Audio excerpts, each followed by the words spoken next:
also an inner reality. We may be using only the ears from the outside, but it doesn't mean that we're hearing through the soul. So from hearing and seeing. But the sir and seeing has to do with the sir. So now we're connecting that. So we said before, Sayyidina Jibreel and the light of Sayyidina Jibreel alayhi salam at the qalb, then that also is the station of knowledge. That every knowledge has to enter. It enters from where? The hearing. Knowledge is directly connected to hearing. How well you hear, not physical hearing only, is hearing and obeying. Hearing and obeying means that you're really absorbing, you act upon what you hear, not just merely hear it through the faculty of the ear. And both hearing has to be, the physical is the outside, and the inner Kaaba, the inner reality of the circle has to be hearing. Then Sayyidina Mikael, that light, that reality begins to teach about spirituality opening, and this is also the station of seeing, the sense of seeing. So the only way to begin to see is if you are dying towards the dunya life, to the material life.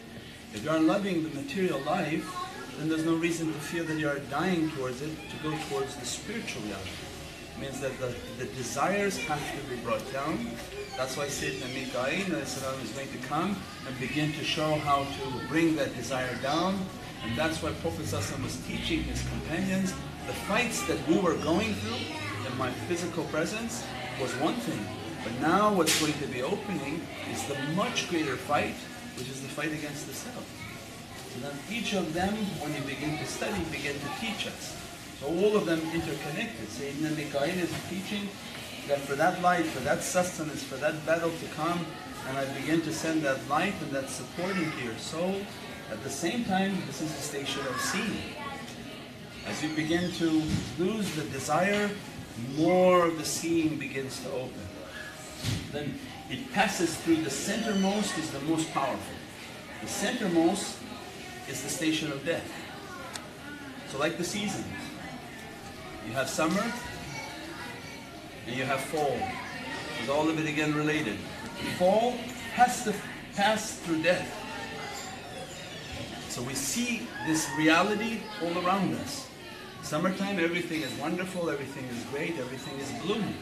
Why Allah wanted us to have seasons? Because as soon as the fall comes, everything turns red. All the trees' leaves become red. It means they're entering now a station of death. Because these are all intermixing colors. It's not just one color. That the yellow has infinite dimensions of color when it begins to touch the red. It begins to touch the black. It's touching the white. Inside, it's also touching the green. It means the phases of these colors of the lights of the soul begin to teach that fall passes death and becomes winter. Then as soon as winter is finished, it enters spring and everything comes back to life. So now also all of that interconnected with the relationship of the prophets.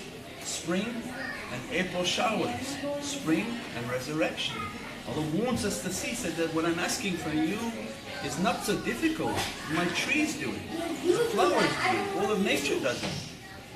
They die, become frozen in time for winter, merely a rain begins to come in April. A miraculous rain, not a regular rain. What Allah wants to say is that it's like Judgment Day. When you believe, how am I going to be raised? Allah says every April you're raised. Every April, everything around you dead, and this shower comes and begins to revive. As it's reviving, then they begin to teach.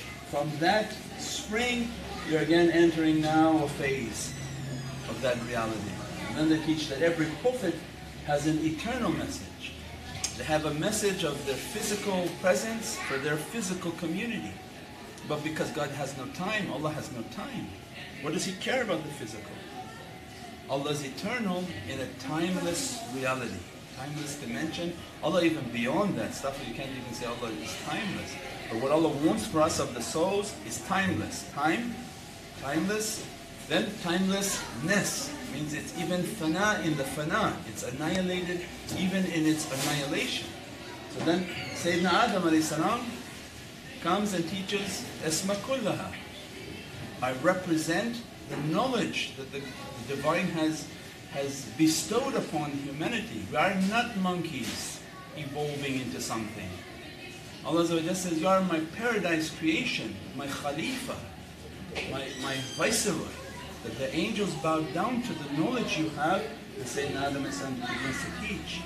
Because the Adamic dress has to dress us. Each prophet wants to dress us from their perfection. But as soon as you focus on that, Sayyidina Adam's light begins to come and dress from that light. That we've been taught knowledge. Our soul is the master CD. That God has taught everything. Alam al-Quran, khalaq al-insan. All knowledges have been bestowed upon the soul. Why is it that you cannot read it? You cannot bring it out? First you have to perfect the light. When the light is perfected, the device is perfected, it begins to be able to read the message already burned upon the soul. All the information is burned upon the soul. So all technology today is based on light. Those technologies are teaching us about our soul. This is the CD. Not the fake one that Toshiba made.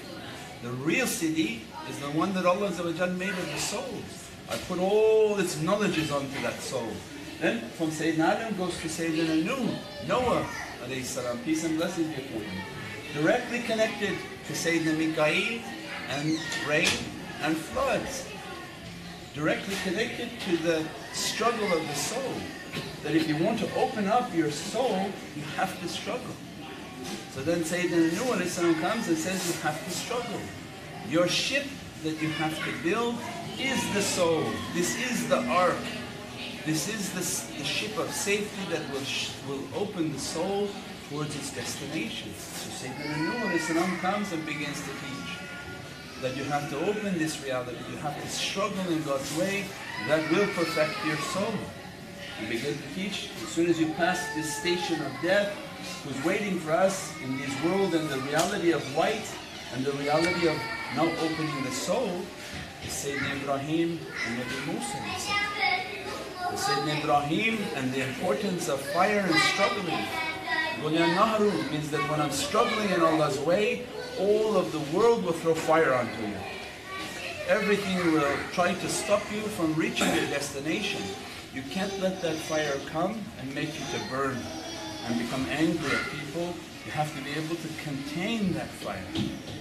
When you begin to contain that fire, that they tried to throw Sayyidina Ibrahim into the fire of Nimrod.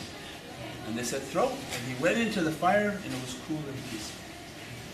It means that control to open up the reality of the soul, this is now in the perfection of the soul. So the sense that is opening that reality, they have the sense of touch.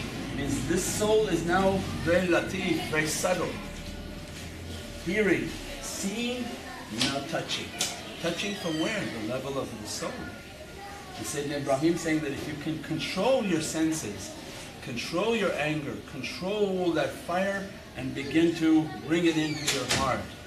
Begin to forgive, begin to use your practices of washing and wudu. That Sayyidina Nuh is teaching the secrets of wudu.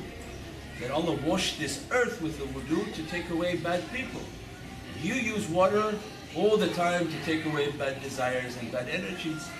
The flood of ignorance to be washed away. So Sayyidina Ibrahim begins to show that if that light and that fire begins to burn, Nabi Musa is right next and begins to take us. He said, yeah, that's the fire in which I saw Allah. I saw Allah as a burning bush. Why Allah is not a bush? But you see God in the condition that you're in. We said before, if you're angry, you see God is angry. If you're vengeful, you see God is vengeful. If you're lustful, you think God is lustful. It means every condition we are in, we see God in that condition. And they perfect us. No, you must see Him in the condition of yearning. A divine love in which you're burning to be close to the Divine Presence. That you're seeking a warmth and guidance from the Divine Presence, and Allah begin to appear as the source of warmth, as the source of guidance. But come into my love, come into my yearning, and I begin to dress you from these realities. There's an eternal dress that the Prophets are teaching. Then they take us to the resurrection. That if you are truly dying and the condition of your heart is on fire with that divine love, then they take us to Sayyidina Isa alayhi salam, means that 1 foot off the earth. Because now the station of death is there. If the station of death is there, Sayyidina Isa is the resurrected. He comes and begins to teach that now lift off. Because I have to be lifted from the ground. That's why each of the Prophets, their specialty is that although this world wants to come against you and try to crucify you, they have no permission. That's why it's unacceptable to say he was crucified. Otherwise, how you could have that much blessing and shaitan is able to crucify you? No. Allah said, no. I made his enemy to look like him, Judas. And immediately Judas had the face of Sayyidina Isa and they grabbed him. And Allah raised him. Why? Because this is an important station. You're talking about the station of reviving, the station of resurrecting. And every season there's a resurrection. Allah said, you will be resurrected. If your body is entering that state of death and you have that yearning within your heart, we merely begin to teach your soul how to go back to its origin and lift it to its origin.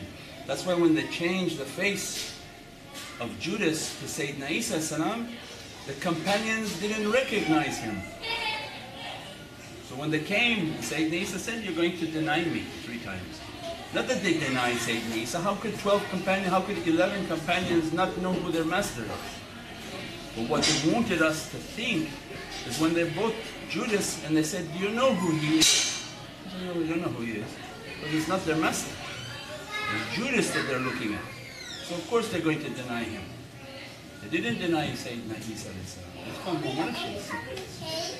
That this station is a very important station to be resurrected. Resurrected into the presence of the heavenly kingdom, whose authority Sayyidina Muhammad and Prophet began to teach us the path of annihilation. Is annihilate yourself, annihilate yourself. We are, and this is Ataynaka Kawthar. These are the oceans of Kawthar. وَصَلِّ رَبِّكَ وَانْهَرْ. Pray unto your Lord and take a life of sacrifice. Sacrifice your desires, sacrifice your wounds, and in the end you're going to sacrifice your body. Everybody leaves and dies from this earth. And that sacrifice is what Allah wants. Sacrifice, pray unto your Lord and open the reality of annihilation. Live a life of service, live a life beyond living for ourselves, and live a life trying to serve the divine, serve the prophetic reality, and serve ulul amri minkum. And begin to teach. Prophet began to teach at the level of the Prophets. They have an eternal message. Subhana rabbika rabbil izzati amma yasifun. As-salamu ala al-mursaleen. Alhamdulillahi rabbil alameen. Bi hurmati Muhammad al-Mustafa bi Surah al-Fatiha.